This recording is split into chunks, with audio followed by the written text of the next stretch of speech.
আজকে আপনাদের সাথে এমন একটা পাকোড়ার রেসিপি শেয়ার করব যে পাকোড়ার মধ্যে আলাদা করে এক্সট্রা কোনো মশলা ব্যবহার করতে হবে না। শুধুমাত্র একটা স্পেশাল মশলা ব্যবহার করেই আমি এই পাকোড়াটা তৈরি করেছি, যেটা খেতে খুবই মজার হয়েছে। আশা করছি রেসিপি ভালো লাগবে। চলেন রেসিপি শুরু করা যাক। আজকের রেসিপির জন্য এখানে আমি আমার পছন্দের কিছু ভেজিটেবল নিয়ে নিয়েছি। এবার একটা মিক্সিং বোল নিয়ে এর মধ্যে প্রথমে দিয়ে দিচ্ছি আধা কাপ পরিমাণ বাঁধাকপি কুচি।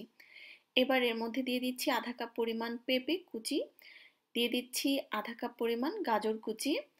এবার এর মধ্যে দিয়ে দিচ্ছি আধা কাপ পরিমাণ পেঁয়াজ কুচি করে কাটা, আরও দিয়ে দিচ্ছি আধা কাপ পরিমাণ আলু কুচি।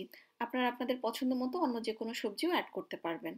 এবার এর মধ্যে আমি আধা কাপ পরিমাণ চালের গুঁড়া দিয়ে দিচ্ছি। চালের গুঁড়াটা দিয়ে নেওয়ার পরে এর মধ্যে আমি 1 টেবিল চামচ পরিমাণ কাঁচামরিচ কুচি দিয়ে দিলাম, আর দিয়ে দিচ্ছি স্বাদ মতো লবণ।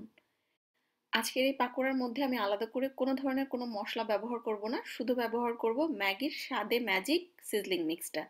এই স্বাদে ম্যাজিক সিজলিং মিক্সটা ব্যবহার করার কারণে কিন্তু আমার পাকোড়ার টেস্টটা খুবই ভালো আসবে। আর আলাদা করে কোনো মশলা এখানে ব্যবহার করার কোনো প্রয়োজনও পড়বে না। সো এটা তো আমার কাছে খুবই সহজ লাগে আর খেতেও খুব ভালো লাগে। এবার আলতো হাতে শুকনো উপকরণগুলো একটু মিশিয়ে নিব। তারপরে এখানে বাইন্ডিং এর জন্য আমি দিয়ে দিচ্ছি একটা ডিম। আর ডিমটা দেওয়ার পরে ভালোভাবে কষলে কষলে মিশিয়ে নিতে হবে। প্রথম অবস্থায় একটু টাইট মনে হবে যে একটু পানি দিলে ভালো হয়, বাট আলাদা করে কোনো পানি দেওয়ার প্রয়োজন নেই।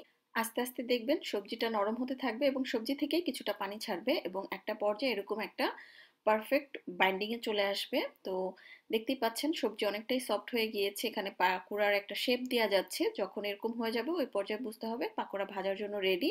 তো এবার আমি সরাসরি চলে যাব পাকোড়াগুলো ভেজে নেওয়ার জন্য। চুলায় একটা হাঁড়িতে আমি আগে থেকে তেল গরম করতে দিয়েছিলাম। তেলটাকে খুব ভালোভাবে গরম করে একটা একটা করে পাকোড়া এখানে ছেড়ে দিতে হবে। হালকা গরম তেলের মধ্যে দিবেন না, তাহলে আবার পাকোড়াগুলো খুলে যেতে পারে।